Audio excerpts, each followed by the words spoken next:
I am Sharon Crandall, and I am a personality manager. I teach people all about personality science, which is a method of reading personality traits by looking at facial features and other physical features. So this means you can look at people and see traits in their nose, in their lips, in their chin and cheeks and eyes and eyebrows and forehead and the back of their head as well. And so here we go. This video is called It is a Lie If You Have to Prove It. Okay? So, if you have to prove that you're really a man, is it true? If you have to prove that you're tough, are you really tough? If you're a woman that has to show that you can do anything a man can do, are you really a strong woman? If you have to show how smart you are, does that make you smart? If you're driving a car that you cannot afford just to look good, does that mean you're successful? Or if you're with someone that's really handsome and beautiful, does that mean you're great with the opposite sex? Or if you have to show off your children to show how smart they are or superior in any way to others, does that make you a good parent? Nope, it doesn't. It is actually a lie. And so what we want to do in personality science is to help you understand how wonderful you are, in a sense that you have all these gifts and talents and you don't need to show other people how great you are. Now, yes, it is true that some people say that you have got to know that you're really special in order to have a good self-image. Well, that isn't really true. In fact, some people say, well, all people are rotten. Well, that's not true either. The truth is you're both. You are made up of 50, 60, depending on how we count them, traits that you're born with. And every single trait of significance has both constructive and destructive expression. So, what we need to do is we need to stop playing this one-upmanship that is perpetrated by the media, and sometimes because of others too, that make us feel like, wow, we've got to excel above everyone else. And there's always somebody that's better than you, and there's always someone that's not as good as you in certain things.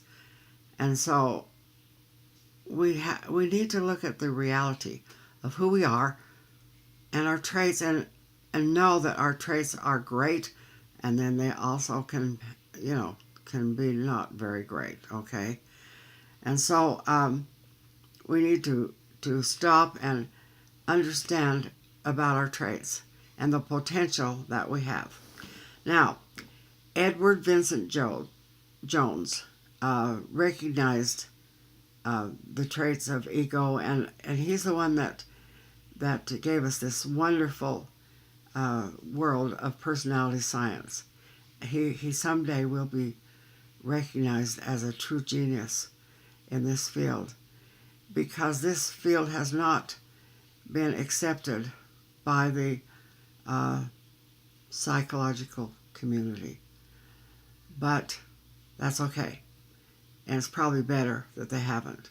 But nevertheless, it is the most accurate form of personality science, of your personality, that I've ever seen. I've never seen anything close to this. And he knew about ego. And it is the trait of ego that makes us vulnerable to what other people think. Okay? And so it's interesting, and it's very necessary for us to learn about the trait of ego. Now, there are actually two traits that affect ego. And so we just have to know that God loves everyone, yes, but He really does not approve of all of our actions. And we don't either, if we are honest and if we want to make life better for ourselves and other people. So we have a choice. There's a point of choice with every trait. And every trait can either be something that's great or something that's not so great. So now, I do know this, that some people have more challenges than others with their traits. In fact, I have seen some people who I consider handicapped. Now, I've never worked with anyone like that, although I have worked with people who certainly have a lot of challenges with their traits. But once in a while, I see somebody and I think, I don't see how they can really work on their traits, at least without a lot of help. And I would love to help people like that, but mostly they don't, learn about personality science. But you can change, and I've changed. I know a lot of people who have changed, and you can. And you can make a big difference in your life, a big difference. Okay. Now, I know that some people are more talented than others, especially in areas that appear well to others, the music and the dancing and all this kind of stuff. But everyone has a genius of some kind, and everyone has talents, and everyone is born to make a contribution and to have a niche in this world, and they can and live a great life. Not the same life as other people, but they have a purpose and they can fulfill that purpose. So now let's look at the two traits. We're just going to do one today because we don't have time to do both. Okay, so this first trait then is called forward ego balance. And, okay, on a scale from 1 to 9, you've got 3 scores in the first third, you've got 3 scores in the middle of the trait, and you have 3 scores on the highest side of the trait. Now, highest doesn't mean good or bad. It just means you're there on that trait. Everywhere you are, if you're anywhere on a scale, it's designed for you, and it's for you, and it's for your benefit and the benefit of others. So just because we say high or low doesn't mean a thing, except it's just a place for us to be able to score. All right, so the top third is forward ego balance, and the bottom third is backward ego balance, and the middle score is called poise. Okay, so what we have then is the middle score is poise is being able to live in the now and being able to accept what is in the moment. They're not real concerned with how they appear to others, and they're not stuck in the past and resting on their laurels of what they lived in the past. So if you're in the middle, that's kind of a nice place to be in a way, and there's a purpose for that, and that means you're more of a steady person, that just kind of doesn't rock the boat in that trait, and it just shows that you're kind of even keel, and while others are just wigging out one way or the other on this particular trait, you're right in an even keel. Okay, now so we have the forward ego balance. That means they are looking at what happens in the moment affects them in their future. So they're very concerned about what other people think. If they're giving a speech or something, man, they don't want to make a mistake because they don't want to look stupid. They need to appear well to others and be accepted by others in the moment. And so if they make a mistake, they're just, they're bummed. And it really bothers them because they really need to look good. Now, that's the behavior of the trait. But that point of choice makes it so that you don't have to do that. And so, my daughter's an entertainer. And I have told her, okay, you prepare well because you're going to want to look good because you have that trait. But I said, when you get out on the stage, it's not about you anymore. It's all about those people in the audience that have paid money for their tickets. It's they're there for you to entertain them and focus on them and their needs and what you can do to make their life better. And this is a really good thing to understand about this trait, because if you learn how to do that, then what happens is that you have learned how to take your trait inside so that you get your applause from yourself. So you believe that you're okay because you did your best. And so you change your expectations of doing your best and get it away from how the audience thinks about you or how other people think about you. So when you go in a room, you learn how to focus on others. Well, how are you, Mrs. So-and-so? How are you, Mr. So-and-so? How's your day? How's your family? You, instead of thinking about how you're going to look to others when you walk in the room, and if you're dressed well and your hair's well and everything is about you, you just switch it.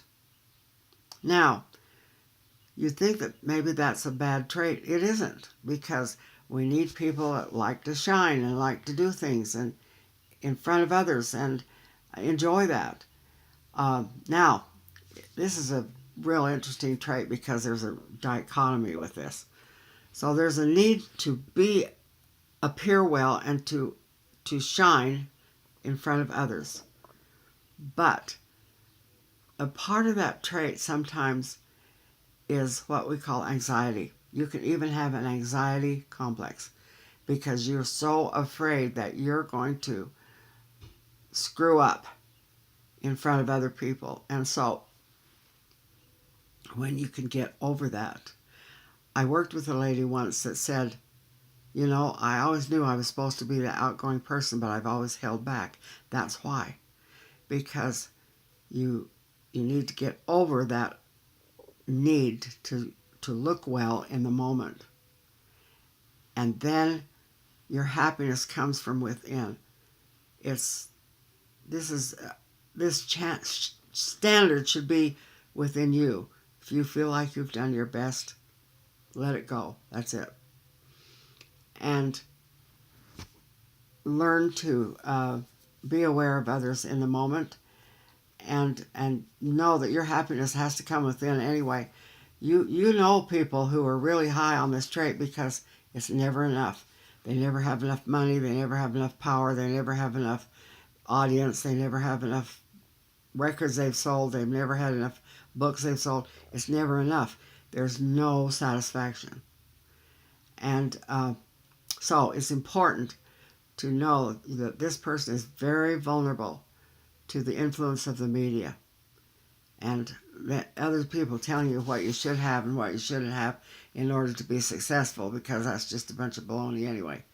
So now the bottom half, you'd think, oh wow, they've got it made because they're not worried so much about what other people think. Well, they actually do, but it's in a different way. They're so prideful about their past, everything they've done in the past, and they want to be recognized for that and not questioned, because they did their best and they live in the past, and that's their past, and by darn, they want everyone to know about the past.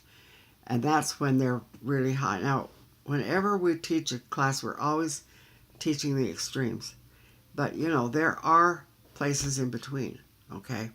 So, anyway, this person that lives in the past, they rehearse and nurse and rehearse their past hurts and their everything. But boy, they're solid people, and they're usually very considerate of others, because they're not concerned about how they appear to other people. So they want to do a good job and take care of you and make sure you're happy and all that good stuff. And so you see, there's both sides of the coin on every single trait. And when we understand that, we say, okay, well, I want this side, and now I want that side. So that's what I'm going to do. Whichever works in the moment for the highest good for everyone concerned. And we need people that understand the past and history, and go into the past and learn from the past and so on. And so every person has a wonderful place in our lives. Okay. So the challenge with the backward person is coming up to speed. Like one lady I knew that just about quit because they changed over to computers. She'd been doing her book work for 30 years and done a really good job, and boy, she wasn't about to change over to computers. But you have to. They had to. You know, at some point, they had to.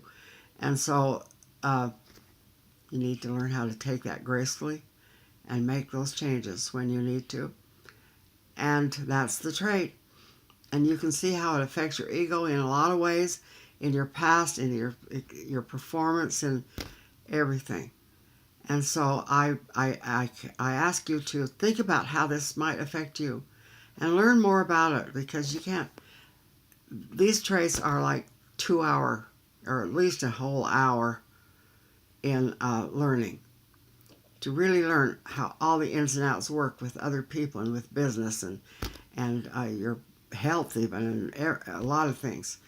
And so it's important to learn them. So try to at least take the courses, or take you know, we can set up a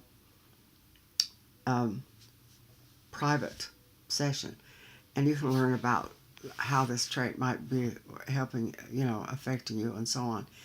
And so subscribe, and thank you so much for watching this video. And make some comments down there, or ask some questions, or give me some you know, some instances where people, you know, where you can see the trait and how it works. And you know, just enjoy it, and thank you, and share with others. And I hope to see you soon with all of my videos. Thank you. Bye-bye.